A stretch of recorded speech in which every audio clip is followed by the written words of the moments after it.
What is up, guys? Welcome to the video and a happy new year to all of you. I think this is my first upload. Well, I've done a couple of deck profiles, but I have been very busy.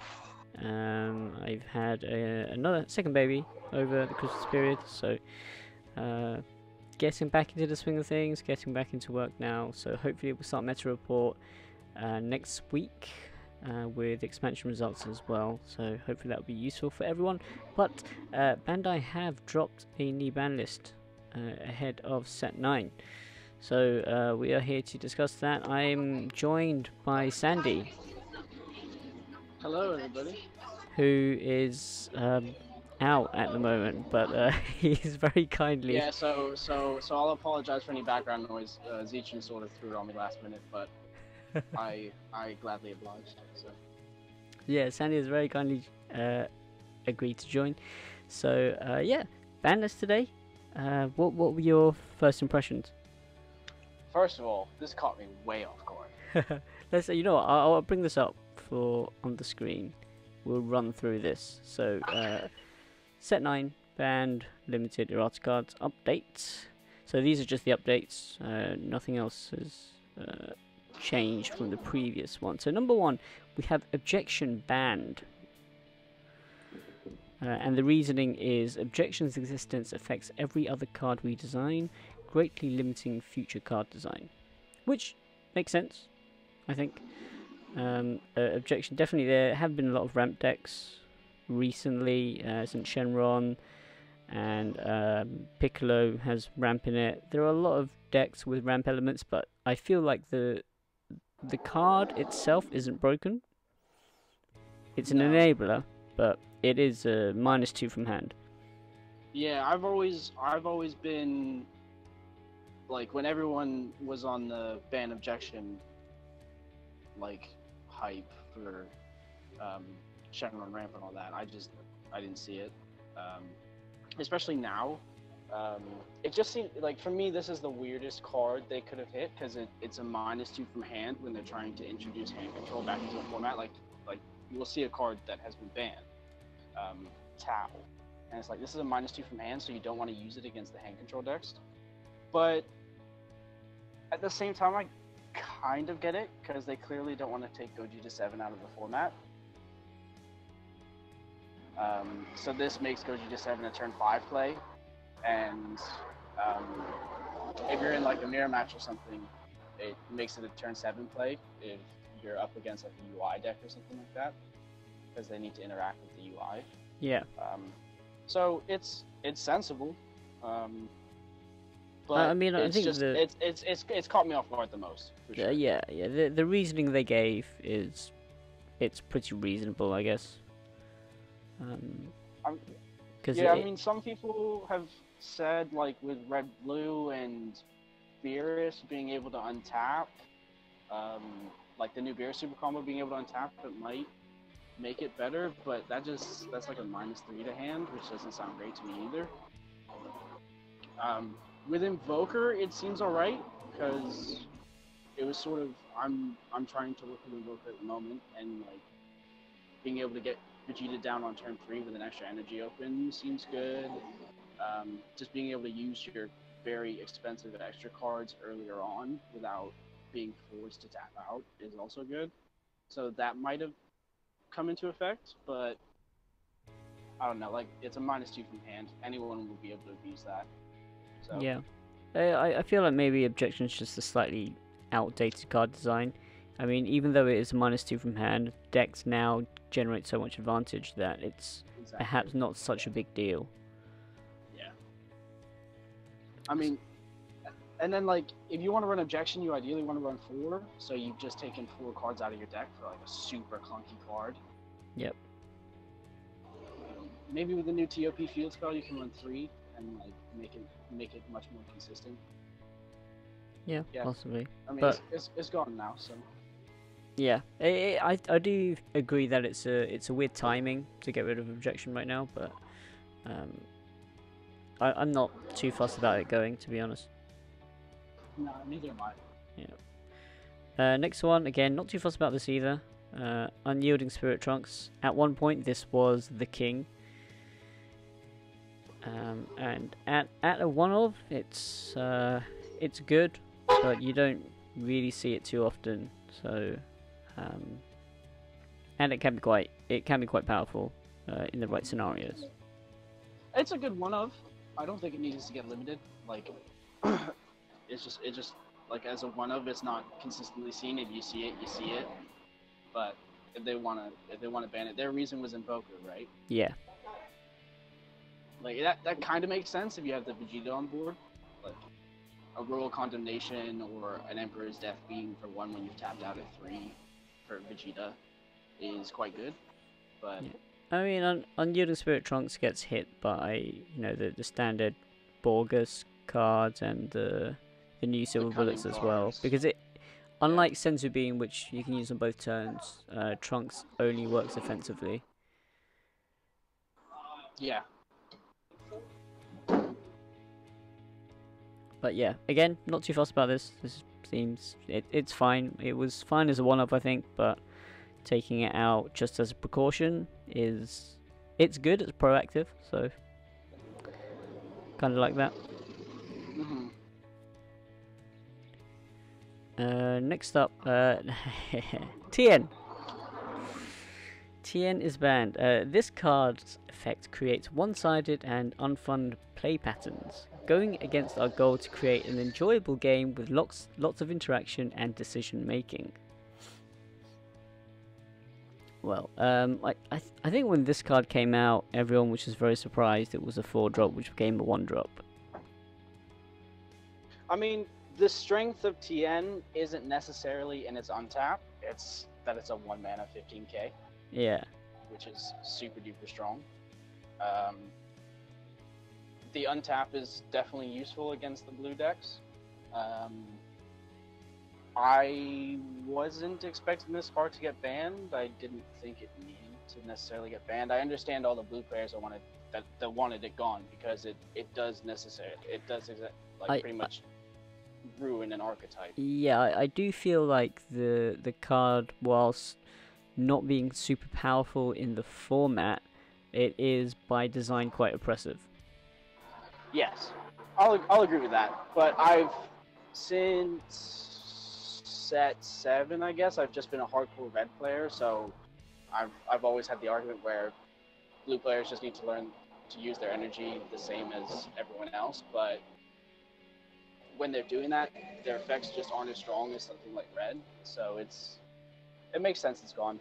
Like, I'm trying to play Android 17 for set 9, and Tien was a big deterrent to me, considering playing it for like TOP or Salford. But now that that's gone, it's like, okay, this deck could be pretty decent, because I don't have to worry about my opponent dropping that my hand just being clunked up with a bunch of extra cards. Yeah, a lot of blue strategies sort of come back. People have mentioned Janemba, although I think a good Janemba player would be playing around Tien anyway. Wasn't too much of an issue for them. Yeah, Tien didn't massively hit Janemba, so it's not a huge loss for Janemba players, but Janemba might see a resurgence. I reckon we'll see a resurgence. Yep, possibly. But yeah, as you said, the 1-drop 15k is just really strong. I remember Aaron was playing this in his deck at Coventry, and he was just using it as a cheap body to enable the U6 combos. Yeah, for sure. Yeah, but yep, Tiangon.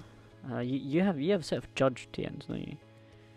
I have 3 stamped Tiens, which are now worthless. Oh. It is what it is. Like, I enjoyed my stamped Tiens in my sideboard when I had them. Like, it's just the way the Banlist works. Feels bad. And the last card to be banned is Mercenary Tau, which this I think is the only one that I don't really agree with. This caught me off guard. I think every card in this ban list, I'll say, caught me off guard.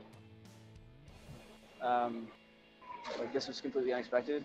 So Tau seems fine that it gets banned, but like I think there are a lot of decks that are really susceptible to hand control, and like playing hand control is a lot of fun, but playing against hand control with a deck that is susceptible to it is probably the most unfun thing you can do in DVS. Oh, because yeah, for sure. you'll have zero hand, and they'll just be hitting you with crit. So you're just drawing for turn, not charging, and you're losing that card anyway. So you're not really playing the game. Yeah. So Tau is sort of good to stop that, and now a lot of effects like Piccolo and the new Android 18 Super Combo that don't even make you discard a card. And there are answers to Tau, like the new 6-drop Successor Cell pops it, but it's not energy efficient, so I can see the reason why they want it gone. But you would expect some sort of an answer to hand control at some point now that Tau is gone. Yeah. I mean, I think also with Tau it caused quite a lot of ruling issues, didn't it? And maybe just the design of Tau wasn't too great, or maybe the way they ruled it, they sort of backed themselves into a corner and just decided to get rid of this card instead of having more headaches in the future.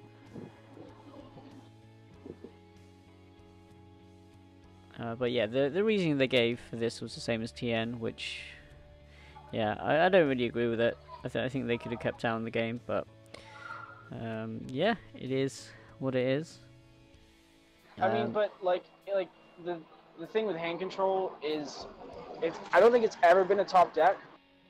The only time I can think of when Tau was actually when hand control was super good was hand control Shenron when. Yeah, this was pre-Tau. But it was only us in Europe that were playing it, and no one in the States was really playing hand control Shenron. Like the meta sort of. It was a top 16 at one of the regionals, and then we picked it up. It was this time last year, actually, in Manchester, where I played it. Actually, not many people played it, but everyone who did play it did quite well. I was considering playing it, and then I obviously ended up with Janemba. I mean, Remco did really well with it. Like, yeah. Hand Control's a good deck, but there's a lot of decks that just draw too much, so those decks just sort of push it out. Yep. But Hand Control is super interesting next format, and I'm very interested to see if someone can actually make it tier. Oh yeah, I think especially with the surge leaders, if you can hand control them early, it's very difficult for them to actually surge and generate advantage through it. Yeah, like I've played some surge matchups, and I've come up against hand control decks, and they'll just get me to like one card in hand, and I'm relying off my life to surge, and then I'll draw like a black card or another red card, and it's like, okay, I can't awaken, I'm dead. Yeah. And the last one is an errata. So we've got, we had Aaron crying in the corner this morning. So one of the guys on my team he's been on Broly Height of Mastery for as long as it exists. Oh. And he's already upset about Jiren being a thing, because Jiren pretty much ruins that deck. He's very upset he can't play that leader now. So we were fully expecting him to quit the game. Oh no. And luckily he's not. But this is another weird one for me, because I think this deck is kind of getting pushed out of the format as well. I feel like Broly's been at the top for quite a while, and something needed to be done to it. This one is the one that I disagree with the most, because firstly it's an errata, and I'm just not a fan of erratas. It's not good for new players. And also this is in the Magnificent Collection, which is designed for new players, and you're selling people an outdated product right off the bat. Yeah, I think that argument is really tough, because it's like they've sort of, it's bad for new players, but if it's bad for the format, then, because like Objection got hit, and that's in that's in the Gogeta one. So then they've just sort of made a mistake with the Magnificent Collection. Like if it's hurting competitive play, then it should really go. Like I realize that it could hurt new players. Having to learn everything, but I understand that. I just feel like if they were gonna, if they had any sort of plan of touching Broly, they should have just done it and reprinted it as the new text in the Magnificent Collection. Yeah, yeah, for sure, for sure. And the way they've eroded it now is it's definitely playable if you buy it out of the box in the Magnificent Collection. Yeah, so Which the is probably errata, planned. so the errata is so it's on the Awakened side. Second ability, you can take a card from life and choose up to one of your Broly BR or this card and untap it instead of just any card. So the one of the questions that came up today on Facebook actually was the energy question. Yes, was whether Broly BR would count in the energy as well, and I think personally I've come to the conclusion that as it is written, yes, I think it counts. Yeah, I would think so as well. But I don't think that was the intention of the errata, and we might be getting some sort of clarification in the next few days. Another typical weird ruling from Bandai or something. Things to confuse me with. Yeah, it just seems really weird to be if you'll be able to untap your energy if you charged a Broly BR. But, yeah, but like the leader has always been able to untap either energy leader or battle card, so being able to allow the leader to continue to do that, but forcing you to charge a Broly card is probably acceptable, in my opinion. Like, it just keeps the leader doing what it does, but you need to focus on being a Broly leader. Yeah, I mean, it basically you can't untap mirror. That's basically what it is. that's what they want. Yeah. I mean, like, and that Broly leader is also particularly good against like Crusher Ball and not Fu. What's the other one? Champa, because they would do that and then you just untap it, and if you have a triple attacker like Fu Dark Vanisher, you just continue to triple attack them. So yeah, the leader was very good, but I think it's quite a few months too late. Like, I do think the leader's sort of being pushed out of the format, so it's another weird one that sort of got me off guard, because I think Surge Q, as we have seen from the new regional, the one in Chicago, I think Surge Q sort of replaces Tri-Broly. Yeah, pretty much. I mean, the only thing Broly had for it now would have been Bloodlust. Yeah, that was it. But I mean, multicolored leaders are just generally pretty broken because they're multicolor. Yeah, they seem good. They definitely seem good. Surge Q seems to be the best because it can like negate the whole field, or it can just gain plus 10k for the entire turn. Yep.